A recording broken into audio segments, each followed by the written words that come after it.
मेरा आपसे आग्रह है कि सदन को चलने दें, अपनी अपनी सीट पर जाकर विराजें। देश देख रहा है, पूरा देश देख रहा है। प्लीज आप अपने सीट पर बैठिए। You think Adani is going to accept the charges? Obviously, he's going to deny the charges, and the government is protecting him.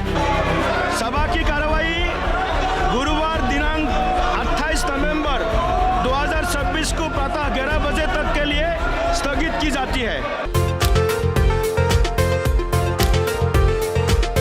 दोस्तों 11 बजे शुरू हुई कार्यवाही 12 बजे तक के लिए स्थगित हुई और उसके बाद 28 नवंबर तक के लिए स्थगित हो गई। हंगामा हुआ अडानी के मुद्दे पर, जिस पर विपक्ष की नारेबाजी बंद होने का नाम नहीं ले रही थी।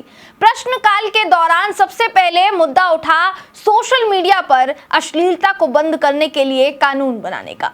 चेयर पर विराजमान थे ओम बिरला, जिन्होंने विपक्ष से अनुरोध किया कि सदन की कार्यवाही को चलने दीजिए। जब हंगामा बढ़ा तो कार्यवाही 12 बजे तक के लिए स्थगित हो गई। दोस्तों, मुद्दा सिर्फ अडानी को लेकर नहीं बल्कि यूपी के संबल तक पहुंच गया। विपक्ष सब पर जवाब चाहता था, लेकिन कुछ नहीं हो पाया। तो आखिरकार संसद में मुद्दों पर बहस कैसे छिड़ी, बताएंगे आपको। नमस्कार, मेरा नाम है जयंती झा और आप देख रहे हैं एमबी लाइव की खास पेशकश संसद खबरिया। संसद खबरिया में दोस्तों हमने आपको बताया था कि शीतकालीन सत्र की शुरुआत जब 25 नवंबर से हुई तो संसद में क्या क्या हुआ। अब जब संसद शीतकालीन सत्र का दूसरा दिन था तो दूसरे दिन कितना हंगामा हुआ, ये जानना आपके लिए जरूरी है। तो बताते हैं आपको दोस्तों, ये वीडियो जो है आपको दिखाएंगे कि हंगामा किस कदर हुआ। देखिए, ये तो तय है कि विपक्ष चाहता है कि मणिपुर से लेकर ईवीएम और ईवीएम से लेकर अडानी और यूपी के संबल में हुई हिंसा, इन सब पर बातचीत हो, जिस पर दूसरे दिन जोर दिया गया। जब सदन की कार्यवाही शुरू हुई तो हंगामा किस कदर हुआ, सबसे पहले वीडियो दिखाते हैं आपको। वीडियो देखिए आप। पहली बार माननीय सदस्य अपनी बात सदन में रख रहे हैं। नए सदस्य है, प्रश्नकाल है, आप प्रश्नकाल चलने दें। आपका जो विषय है प्रश्नकाल के बाद चर्चा पर बात करेंगे। आप प्रश्नकाल चलने दें। आप सदन नहीं चलने देना चाहते, सदन में गतिरोध पैदा करना चाहते हैं। सदन चले, मर्यादा से चले, सभी मान्य सदस्यों को अपनी बात कहने का पर्याप्त समय पर्याप्त दो।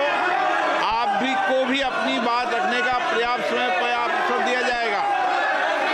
पहली बार मान्य सदस्य के प्रश्न है, पहली बार चुनकर आए हैं। मेरा आपसे आग्रह है कि सदन को चलने दें, अपनी अपनी सीट पर जाकर विराजें। जी, तो इसी हंगामे के बीच कार्यवाही को 12 बजे तक के लिए स्थगित कर दिया गया। इसके बाद चेयर को संबोधित करने के लिए दिलीप सैकिया जो है वो आए। उनके पीठासीन होते हुए भी हंगामा रुका नहीं। नारेबाजी हो रही थी कि महत्वपूर्ण मुद्दे पर बात करो। आपको ये वीडियो भी दिखा देते हैं दोस्तों, ये वीडियो भी देखिए आप। उस इशू सदन को चलने दीजिए, आपका भी सुना जाएगा, आपका भी सुना जाएगा, आपको भी पूरा मौका मिलेगा। आप प्लीज बैठिए, अपना सीट पे बैठिए, प्लीज प्लीज प्लीज आप अपना सीट पे बैठिए प्लीज। सदन को चलने दीजिए, सदन का महत्वपूर्ण सदन समय है। सबका देश देख रहा है, पूरा देश देख रहा है। प्लीज आप अपने सीट पर बैठिए, अपने सीट पर बैठिए प्लीज प्लीज प्लीज अपने सीट पर बैठिए प्लीज प्लीज।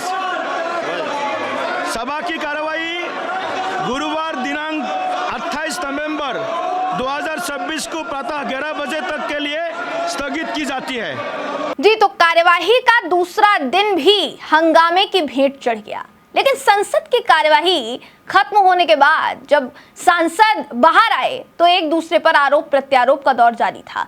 राहुल गांधी से जब सवाल किया गया कि अडानी ने अपने ऊपर लगे आरोपों को नकारा है, इस पर आप क्या कहना चाहेंगे, तो इस पर राहुल गांधी ने क्या जवाब दिया दोस्तों, आपको सुनाते हैं। वीडियो देखिए। Sir, Adani has denied all the charges. You think Adani is going to accept the charges? Which world are you living in, brother? Obviously, he's going to deny the charges. The point is he has to be arrested. The point is he has to be arrested, as we have said. Hundreds of people are being arrested on tiny charges. The gentleman has been indicted in the United States for thousands of crores. He should be in jail. And the government, please let me speak.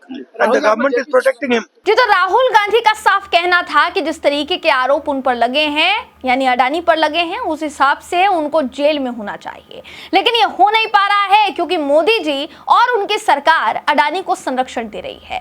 उन्होंने आगे ये भी कहा कि हजारों करोड़ रुपए घूस देने के लिए उन्हें जेल में होना चाहिए, सरकार उनकी रक्षा कर रही है। हालांकि दोस्तों, इस पर भी बहुत से सवाल उठे कि आखिर विपक्ष के आरोपों का जवाब क्यों नहीं दिया जा रहा है। इस समय शीतकालीन सत्र में अभी तक वो मौका नहीं देखने को मिला है जब असल में जिन विधेयकों पर चर्चा होनी है या जो प्रस्तावित हैं वो चर्चा देखी जा सके। फिलहाल आपकी इस पर राय क्या है दोस्तों? इस पूरे संसद खबरिया के एपिसोड पर आप क्या सोचते हैं? इसमें जो जानकारी आपको दी हमने उस पर आप क्या सोचते हैं, हमें कमेंट करके जरूर बताइएगा। संसद खबरिया में आज के लिए बस इतना ही। फिर आपसे मिलेंगे किसी ऐसी ही दिलचस्प किस्सों के साथ, संसद का हाल बताते हुए। तब तक के लिए नमस्कार।